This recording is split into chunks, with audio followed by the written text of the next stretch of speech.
નમસ્કાર, આપ જોઈ રહ્યા છો દિવ્ય ભાવના ન્યૂઝ.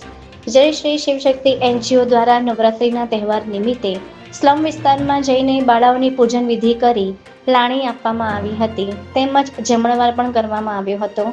જય શ્રી શિવશક્તિ એનજીઓ દ્વારા અવારનવાર આવી રીતે સ્લમ વિસ્તારોમાં જઈને સમાજ સેવાના કાર્યો કરવામાં આવે છે અને આ એનજીઓનો મુખ્ય ઉદ્દેશ્ય ગરીબ બાળકોના ચહેરા પર સ્મિત લાવવાનો છે. ત્યારે નવરાત્રિના પાવન અવસરે આ એનજીઓ દ્વારા આવા સેવાકીય કાર્યો કરવામાં આવ્યા હતા.